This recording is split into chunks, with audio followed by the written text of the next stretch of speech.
Our final presenter is Jenet Erickson, Jenet Jacob Erickson, former assistant professor in the School of Family Life at BYU, and a researcher specializing in maternal and child well-being in the intersection of work and family life. She received her PhD in family social science from the University of Minnesota. Her research has been featured in well-known outlets, including the New York Times and the Wall Street Journal. She was a social science research fellow at the Heritage Foundation, where she completed research analysis on non-maternal care for policymakers. She has been not caring for policymakers, non-maternal care for policymakers.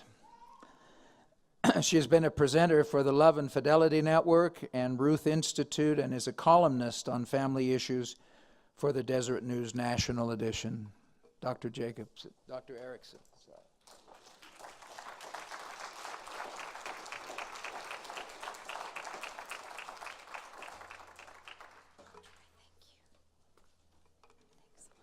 Such a pleasure and an honor to share the stage with scholars I've admired so much. I'm grateful for Mark's work and standing as a witness, and so grateful to be able to stand before you.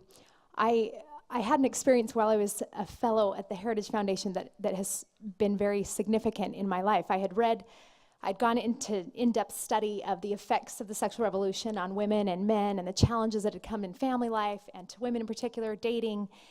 And I was very sad about it. And I went in to meet with my advisor, who is Patrick Fagan at the Heritage Foundation, and I just said, it's been hard for me to read these things in depth. And he, with his hopeful perspective, said, it's such a gift to live at this time when we get to ask questions. We're faced with questions that generations past never faced, because we get to see truths that we have never understood as well before. And that's one of the gifts, I think, of what I get to talk about today. It feels to me like we are at the beginning of understanding. Okay. Did I do this right? We are at the very beginning. We're at the top of this remarkable structure of understanding the complementarity, the unique contributions that mothers and fathers make to each other and to the well-being and development of their children. And Mark has highlighted those. Ryan mentioned some of those, and I hope to share today more than philosophy. I'll be sharing a review of the research that we have to date that illustrates that. And you will have a better appreciation for the feelings you experience as a mother and a father as you watch each other do things very differently, and can understand why they're doing them that way, but appreciate what it does that's so beneficial. What we come to in the end is that mothers, in fact, do not father, as been stated already, and fathers do not mother. And we'll talk through why that happens.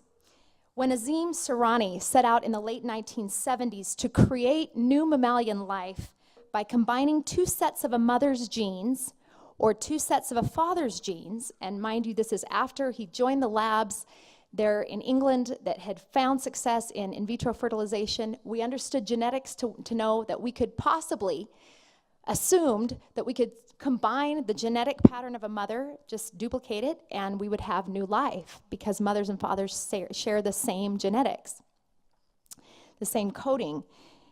But in fact, he was very confident that he could do so. The development of IVF made it possible to combine two sets of a mother's genes and give the egg the correct number of chromosomes before implanting it into a female to grow. But as science reporter Paul Rayburn describes, everything that was then known about genetics suggested that such an egg, even though all of its genes came from females, should develop normally. But the eggs with only the mother's genes could not survive. Similarly, when Surani implanted two sets of a father's genes, the eggs could not survive. His conclusion, as described by Rayburn, was that mothers and fathers each contributed something with their genes that marked them, though we couldn't see it, that marked them as paternal or maternal, and that both were essential to the survival of the fertilized eggs. These paternal and maternal genes appeared completely indistinguishable in every way, yet express themselves differently depending on whether they came from the mother or the father. Of the 20,000 human genes identified so far, only 100 have been found to carry special chemical imprints marking them as maternal or paternal. But those 100 are critical for survival. The parallels for the development of children in cognitive, social, emotional, biological well-being are really important. There are a lot of ways that mothers and fathers look the same and can do the same kinds of things. But the ways that they distinguish themselves are critical in important ways for the well-being and development of those children. That's what I've noted here, and that those differences reflect the genetically, anatomically, and hormonally influenced predispositions based in gender, that we cannot, however much we might argue it's socially constructed, we cannot escape these anatomical, physiological, hormonal differences.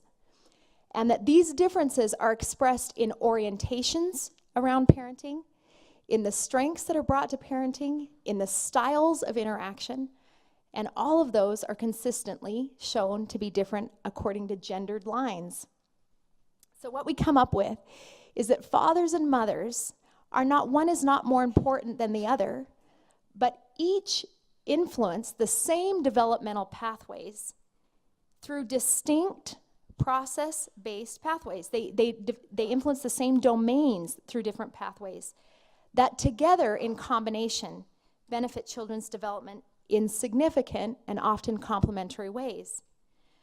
Now we might say, of course, there are arguments that are they in fact essential? We know that children survive not growing up with a mother or a father, and that they may come to thrive, as has been noted by President Obama as an example. But we also know that they give advantages, that a mother and a father give advantages that are very significant, and that we should not, in fact, hold up and legally ordain as better or equal to something that is different than that natural structure. I'm going to start by discussing the biological factors that seem to influence mothers and fathers differently. It's a very interesting and growing body of research. And of course, usually these kinds of studies depend on other mammals to be able to understand them well. But we are doing an increasingly number of studies with mothers and fathers, humans also. What we know about mothers is that as they are carrying life, pregnancy, before birth and after birth, they have tremendous hormonal changes that happen. And some of the hormones that are most significant in those changes, are hormones that invite or predispose maternal behavior. We might say they turn on maternal behavior. And that's expressed, and we'll talk a little bit about how those hormones express themselves, but in terms of behavior that helps bond. And that those behaviors, the hormone levels and the bonding behaviors, are strongly related to infant stress response patterns and secure bonding. What we find out is that mothers' levels, their hormone levels, oxytocin and other bonding hormones, parallel those of the infants. You watch the infant change with the mother. Along with that, you see the infant experience stress in a particular way based on the relationship that they have with that mother. Just years ago, there were new studies coming out when I was studying non-maternal care, daycare research, that showed that infants who spent their day in daycare had an increase in cortisol, which is the stress hormone. They had an increase of that across the day, whereas infants who were in the care of their mothers experienced a drop in cortisol levels as they spent time with their mother across the day. The reason that was significant is because we could see that over the long term, children who spent extensive amount of time in daycare were at an increased likelihood to have behavioral challenges, internalizing and externalizing behavioral challenges, that possibly were related to those stress response experiences in infancy. And so you see that a mother and those bonding hormones are very closely connected to how that child both bonds, their own level of bonding, and how they experience stress and interpret it. For fathers, guess what? Fathers also experience tremendous hormonal changes. For a long time, it was recognized that testosterone dropped significantly when fathers cared for their infants. But we also know that they experience changes in hormone levels with other bonding hormones as well, and that they parallel the mothers. In other words, across her pregnancy, if the father is in contact with that mother, his bonding hormones parallel the changes that she's experiencing, both before, during, and after that giving birth. But for fathers, the difference is that he needs to be physically and emotionally close to this mother in order to experience those same hormonal changes. Outside of her, if the distance emotionally is great, or if physically they're not in contact with the mother, they don't experience those same hormones. Now, the reason those hormones are important is because for both the mother and father, they are oriented towards a particular responsiveness to that child and a connection to that child. They invite an interaction with that child. But what's remarkable is that the same hormones invite different behaviors in fathers and mothers. So oxytocin in a mother increases the likelihood that she will gaze at, positively express emotion, engage in motherese, that's kind of cooing with that child, talking in ways that only mothers talk to babies, and affectionate touch, a lot of touch. Well, the same hormone in a father expresses itself differently. He is more likely to use stimulating touch.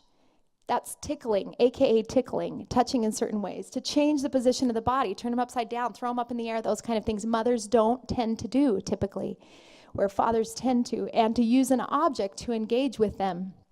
And so remarkably, we see the same hormones express themselves differently, whether they come from a mother or a father, but both types of behaviors are, for mothers and fathers, is oriented around connecting and bonding with that child, but in unique ways. When my husband and I have, as we've studied these and I've shared things with him that research shows, we're both like, that's why you did that. I could not figure out why he insisted on tickling this little child after we brought her home. What is the deal? Mike, leave her alone, right? I'm just wanting to keep her close. And then to realize he can't help it.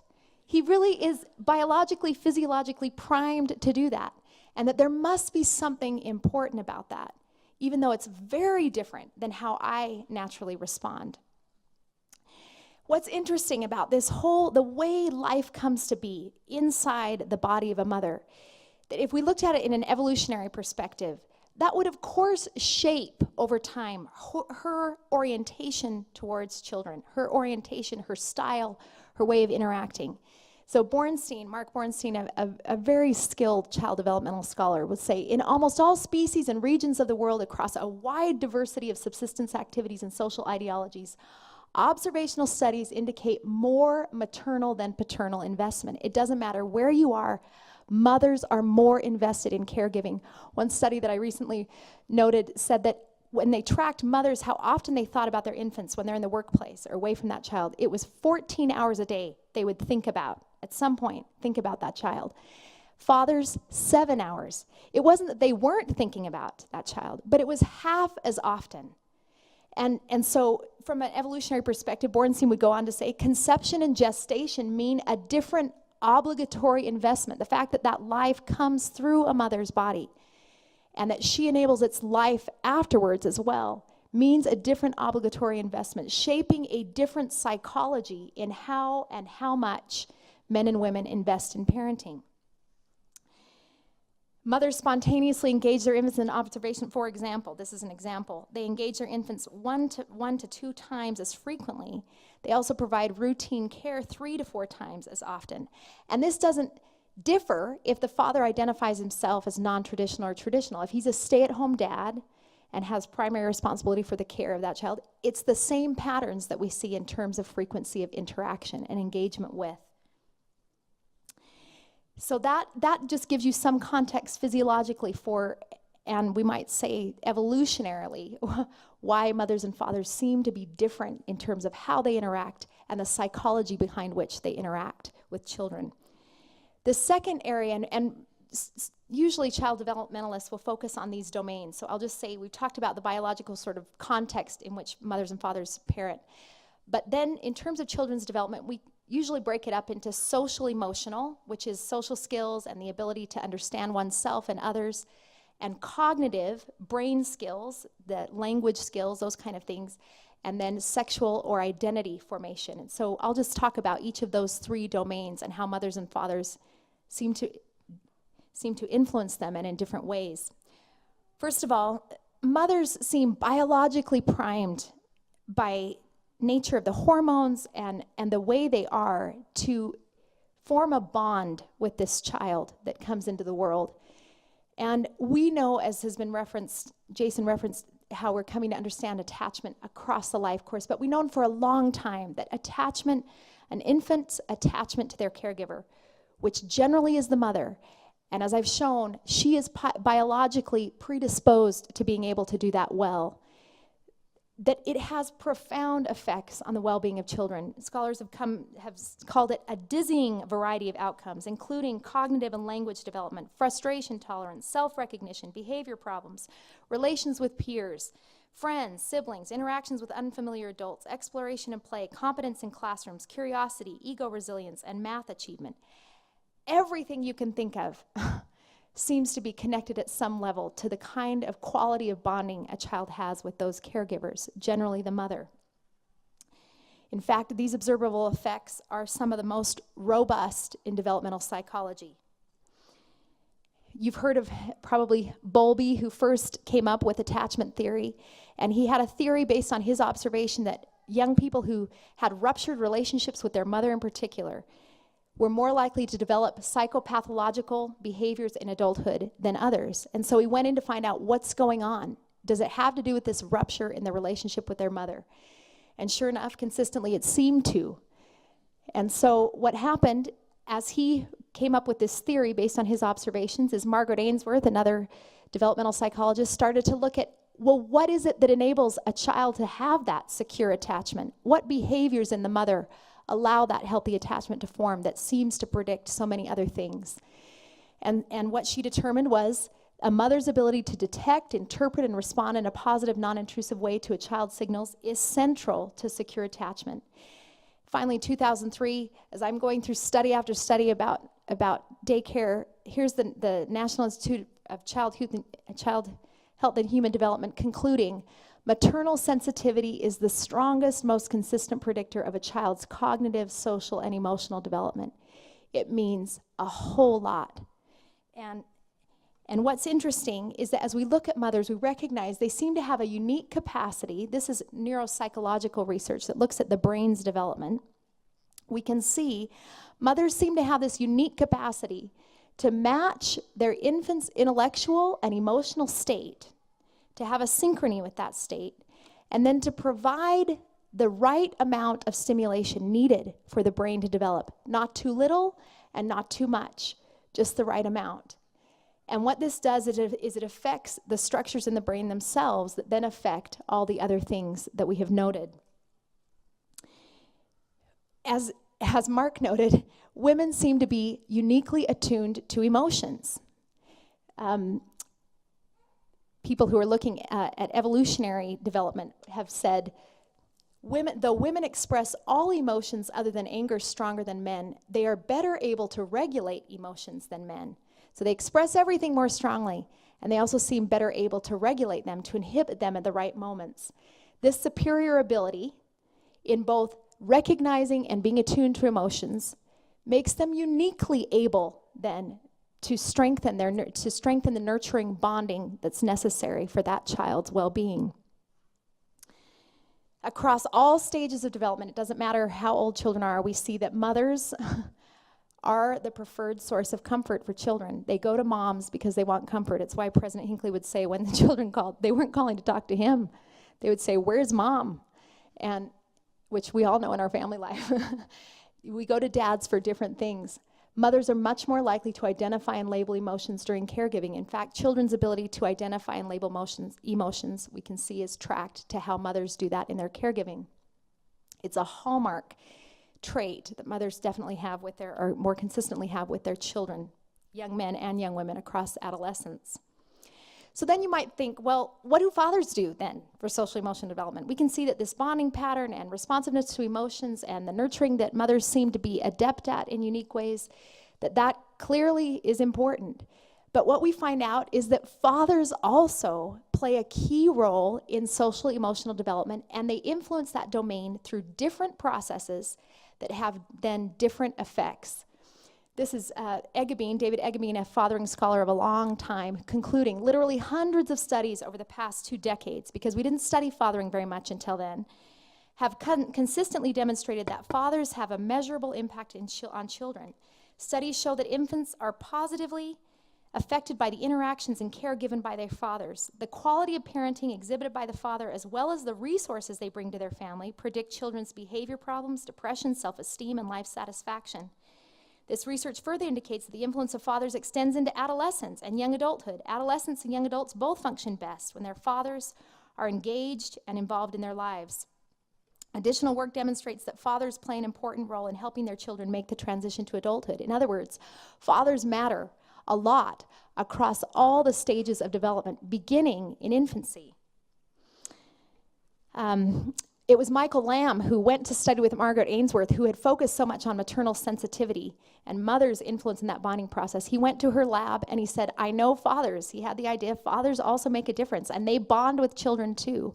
And what he found is that, yes, a father's nurturing, his way of being responsive, his closeness to that child also affects their security of attachment.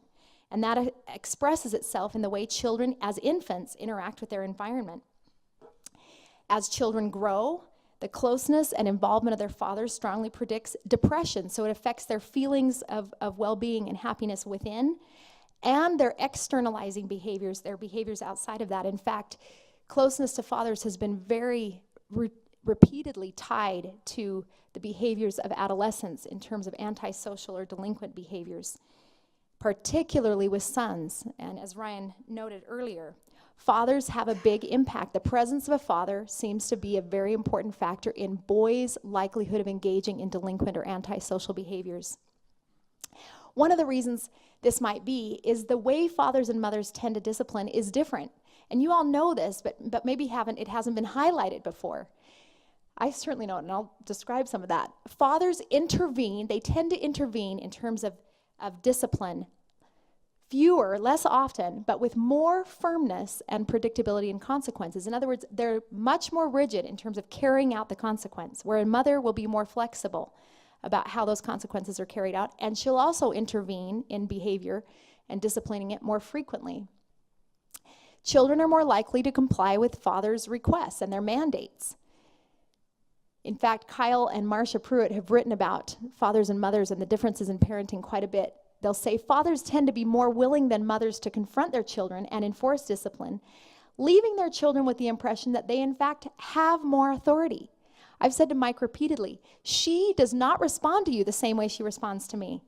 She does not just do what I say in the same way. It's like she expects an argument. She needs an argument. She needs me to reason with her. And mothers do that more. They're much more inclined to reason, to use language, and in fact, to draw on their emotional connection as the source of their authority. So mothers will tend to feel offended by a child's behavior not being appropriate because you have gone against our relationship. Whereas fathers will be offended in the sense you have gone against my authority as a father. What we find out is that mothers seem to facilitate foundational identity formation, who I am as a human being, that I matter, while fathers orient their children to their relationships with others. And I can tell you right off, all around our church community, Mike would carry LaDawn in this hold that I never would have held her. And then finally to see it labeled, the football hold, and that fathers do this. Why is he carrying her like that, right?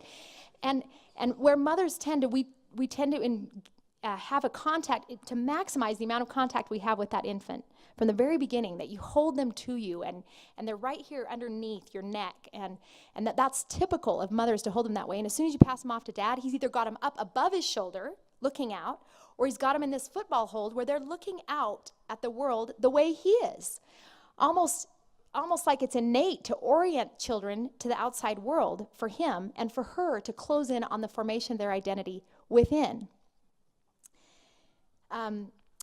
Interestingly, fathers' involvement with their children is the most significant. These are two studies that were follow-up studies, longitudinal studies, that his involvement with his children as they were growing up was the most significant predictor of their empathy as adults. Now you think mothers feed that.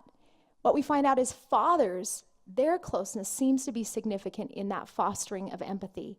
And secondly, it was the most significant predictor of their marital quality and the quality of their extramarital relationships. In other words, fathers, in terms of social emotional development, seem to be strongly related. Their involvement predicts the relational capacities of their children. And one of the most important ways that this happens is through play, ironically enough. Fathers' play matters a lot, particularly in terms of how it seems to develop their social emotional capacities in relationship with others. They consistently participate less than mothers in caregiving activities, but they spend a much greater percentage of their time engaging in play with their children. Ross Park, who studied this a lot, will say play is everything. In terms of fathers, play is everything in their relationship with their children. And so I've just listed a few studies, but what comes out repeatedly is that the way a father plays with his child, in terms of the positive emotions expressed, the way he allows them to also take charge in the play, have much better social peer ratings. They're more popular, they do better with their peers, they seem to understand social norming patterns better. Right out of BYU, this third study that looked at, in fact, probably one of the authors is here, but that looked at children's play and their interactions with their fathers, found out, and this is internationally, fathers who were less coercive and showed more responsiveness in terms of patience and playfulness had children who were less aggressive with their peers. And then we see them be more popular and more competent as well in studies. Roughhousing with dad, this is from the Health and Human Services report in 2006 from the administration. Roughhousing with dad appears to teach children how to deal with aggressive impulses and physical contact without losing control of their emotions. So as Ryan talked about, they learn not to bite and scratch and all of those things while still having a physically engaging play. And what seems to happen is they learn how to control their own emotions, and they also learn the rules of social behavior that are appropriate through that play. Now let's move on to cognitive development. As we've noted about attachment, it has an important impact in all kinds of areas. And cognitive development is that second key area where a mother's attachment with that child, the way she interacts, affects their brain and their capacities cognitively. Her ability to be mutually responsive in their interactions, in other words, to match that infant's emotional state and to respond appropriately without being too controlling, but responsive at the same time, affects IQ development, shared attention, referential communication, in other words, the way we can talk about ourselves and others, social learning, language, memory, and theory of mind, meaning that there's a place in their own mind for the thoughts and feelings of another person. Those responsive interactions that mothers seem naturally adept at are really key to that. In fact, what we find out with cognitive development is it depends on two key factors. First, the foundation is an emotional sensitivity. That it's feelings. It's like children's brains develop first through feelings of closeness and feelings of connection, feeling that they matter and that they are safe. And then the brain's capacities can develop. And mothers seem to be particularly adept at both of those, emotionally sensitive and cognitively stimulating. Mothers are much more likely to engage in teaching interactions. Where fathers engage in play, mothers are more likely to engage in teaching. We know that when they pick up an object, for example, a mother will draw attention to the object that the child's looking at, talk about its color, its shape, and the father pokes the child with it. Not at all concerned about figuring out what it is and how it should be played with. And the mother is more inclined to be talking about it, teaching about it, using it for a teaching moment. Mothers are also more verbal in their interactions. We know verbal language matters a lot for development. You probably heard that study, the 30 million word gap, where children from low-income families, what we find out is by age 3, the language that they use is 90% the same language that their parents use, and their vocabulary is 90% from their parents, and that the amount of words that they have heard is really important for their developing cognitive capacities as they enter school. So children who come from higher income families, more educated mothers usually, will have heard 30 million more words than their counterparts who come from less educated mothers, low-income families, by age 4. And what a tremendous difference that makes in terms of their preparation for school, ability to understand language, to read, all of the things, even mathematical skills. So then you might wonder, well, what do dads do for cognitive development? And this is one of the areas I think is so powerful. What we find out about fathers is they matter for development cognitively. And I'll use cognitively loosely because fathers influence a whole psychological orientation to the world that children develop. Their way of approaching the world is influenced by fathers, and hence their achievement educationally is very closely related to fathers. We know, for example, that responsive and involved fathering predicts better verbal skills, intellectual functioning, and academic achievement. That's sort of a summary. When we look down at it, fathers in this helping children develop emotional control helps them develop the skills they need as they enter school, because it requires patience. They have to manage their stress responses and all the things that are required to attend. Fathers matter a lot for that. It might help explain why we have such an increase in ADHD and other problems, where we don't have fathers helping children develop those capacities of emotional control. They're also a key influence in expressive vocabulary. Mothers tend to adapt or adjust the vocabulary they use to meet the level of that child. And I've watched this happen with Mike and me. Why are you using the word arbitrary, Mike? She's 4. But fathers have this way of carrying on, using whatever vocabulary they've been using at the law firm with those children. And what happens is those children start to pick up on those words, and so their expressive vocabulary is more an expression of what they've heard from their fathers, the unique language they've heard from their fathers, than from their mothers, which is also really important, of course, for cognitive development. And then fathers, and this is very recent research, but consistent with previous research, closeness to fathers is a really important predictor of whether or not a child graduates from high school or college. In fact, Brad Wilcox's study found that just being close to dad or very close to dad predicted 98 to 105% greater likelihood of graduating from college. And so that might help us understand, some at least, of the growing gap between men and women in terms of academic and educational achievement. Fathers matter. If they're not there, it influences the likelihood of their sons graduating from college. Why do they matter so much? We might say it seems like dads provide advice, they help with homework. That could be a factor. They monitor and guide behaviors that keep children from things that would make them less likely to succeed in school. They foster an authoritative environment, this idea that there are expectations and we're going to do our homework and those kind of things that are essential for doing well, by this unique combination of engagement and affection and supervision. They also provide financial support that ends up being very important. We might dismiss that fathers are a key part of the economic well-being of their children, but they are. No question, mothers can earn an income. But in married households, mothers and fathers with their children, fathers are much more likely to be the primary breadwinner, and that matters a lot for children's well-being academically. And while mothers could do all of these things, what we see is that the distinctive style of fathers seems to be especially valuable in the way they give advice in homework, in the way they create an authoritative environment, in the way they supervise and monitor. They do it differently than mothers, and that seems to matter for educational achievement. The other neat area about this is how fathers seem to shape the psychological orientation of their children towards the world around them. The relationship with fathers tends to be an arousing kind of relationship, excitement, it's unpredictable. You never know if you're going to get picked or pinched or poked or tickled or whatever by dad, right? And that seems to be what we might call an activation relationship that opens them to the world. Secondly, fathers encourage risk-taking. They're much more likely to push children than mothers are in terms of doing things that are risky. You can climb higher, go higher, go higher. And she's saying, no, get down, don't climb that tree. But he's encouraging them within a safe, while ensuring security. I'll catch you, but climb higher. They focus on children doing things independently. It's interesting, research on stay-at-home dads. Andrew Doucet, in her research, would watch dads. It's lunchtime, stay-at-home dad. He'd say, go fix your own peanut butter sandwich. You know where the peanut butter is.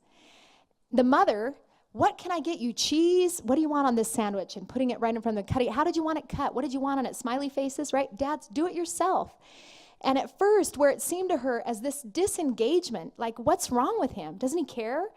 She could see nurturing is both holding close and letting go. It requires both. Children have to develop both. They have to experience both in order to become healthy functioning adults. And fathers seem particularly adept at that gift of letting go, of encouraging independence. You can put your own coat on. You can put your own backpack on and do those things yourself. They're also more likely to facilitate children finding their own solutions to emotional problems. They come in, Dad, this horrible thing happened at school. These girls were mean to me. What can you do about it? Mothers are there comforting. How awful. Maybe I should call her mother, right? And fathers are much more inclined to be oriented towards, you can fix this. What can you do? Strengthening independence. Finally, dads will stay back behind and say, you can do it without engaging in helping solve that problem. Both are important. In other words, fathers are more cognitively demanding. Discussions during adolescence, fathers will say they'll be more demanding in terms of what their children are explaining. Well, what do you mean? Who said that, right? And mothers might be more fostering of nurturing and, oh, yes, important. Both are really, really valuable. So where fathers often push achievement, mothers stress nurturing, both of which are important to healthy development. As a result, children who grow up with involved fathers are more comfortable exploring the world around them and more likely to exhibit self-control and pro-social behaviors. Finally, this area of psychological capacities and sexual development. So we've talked about social emotional development, cognitive development, and then psychological capacities. This has been referenced, but I think we do not appreciate enough how important it is psychologically, cognitively, emotionally for children to experience two different ways, two different types, two different voices, two different sizes, two different very different people. And this is from Rob Polkowitz, a great fathering scholar who's concluded children benefit from discrimination learning in the positive sense, the formulation of and analyses of differences, as they experience the psychological and physical differences between their two parents. Experiencing parental differences affords children the opportunity to develop nuanced understandings of individual differences in personality as well as gender, enhancing social cognition, as well as resulting in more advanced cognitive functioning. Another scholar has done quite a bit of this work in France. He'll say, and this has been repeatedly found, there's considerable evidence that the family structure that is most favorable to the socioaffective development of young children is one in which parents reflect the different styles, voices, histories, and connections of distinct maternal and paternal patterns. It's not popular today to talk about mothers looking different than fathers, but when we look at how children do, they benefit from strong distinctions between their mothers and fathers. More differentiation, Paquette concludes, facilitates healthy social emotional development. Important to think about. Part of that difference is tied to sexual identity formation because all of us come from a man and a woman. Inherent to us is both genders in a sense. We are made up of both genders, which would help us explain why these findings from 30 really renowned scholars in this report, Hardwired to Connect, that's been significant in the dialogue about attachment and the importance of children connecting to both mothers and fathers, confirmed that typically at about 18 to 24 months, a child begins to show a deep need to understand and make sense of his or her sexual embodiment.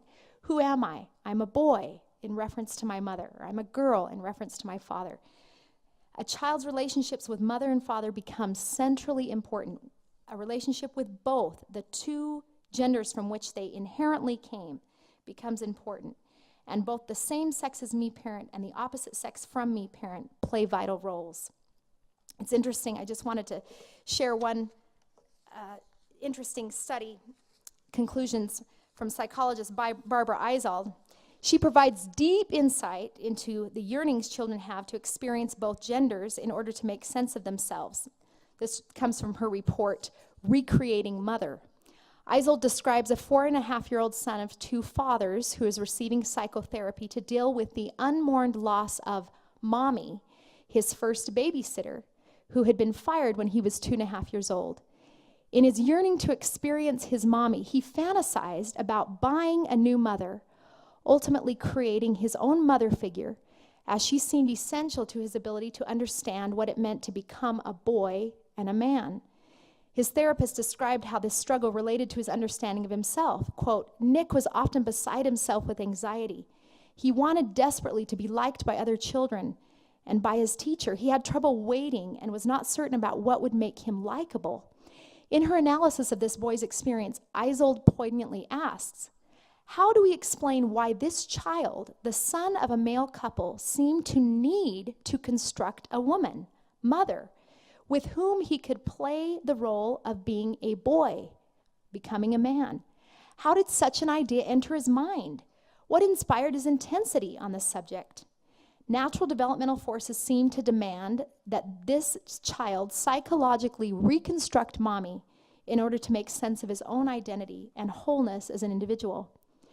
Just this last year in the New York Times, a very interesting post from Frank Lidboat, who is a gay father married to his partner, describing the experience of his 7-year-old daughter. He says this: "Sometimes when my daughter, who is 7, is nicely cuddled up in her bed and I snuggle her," now mind you, Frank is a stay-at-home father of this daughter, "she calls me Mommy. I'm a stay-at-home dad. My male partner and I adopted both of our children at birth in open domestic adoptions. We could fill our home with nannies, sisters, grandmothers, female friends, but no mothers. My daughter says Mommy in a funny voice, a high-pitched sound. Although I refer the honors immediately to her birth mom, I am flattered, but saddened as well, because she expresses herself in a voice that is not her own.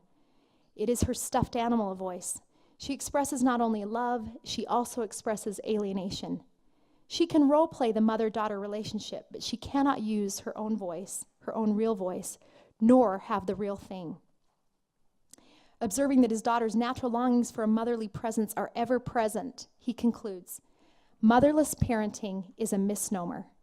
Even when she is not physically there, she is, as we know from many accounts of adult adoptees, still present in dreams, fantasies, longings, and worries.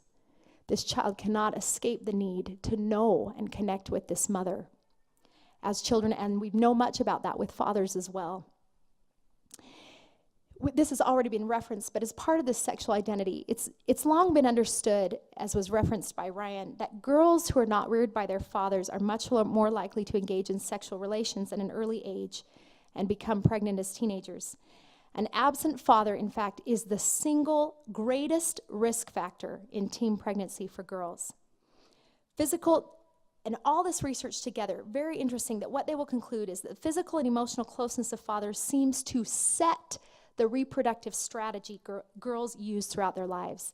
So when you watch an adolescent girl who's been without her father start to engage in you're wondering, where did this behavior come from? Why are you so attuned to trying to get this boy to like you and to be sexually involved with you? It's as if their cognition is set without them even being aware.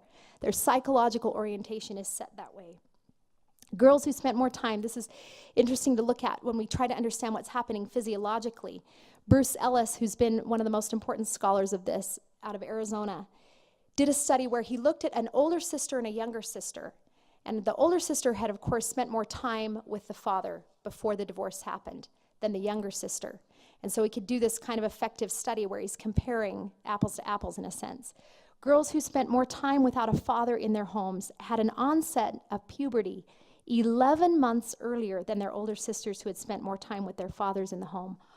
Like physiologically, their bodies responded to the fact that they weren't growing up with their fathers. And having another male introduced into the home, you've probably heard some about pheromone studies.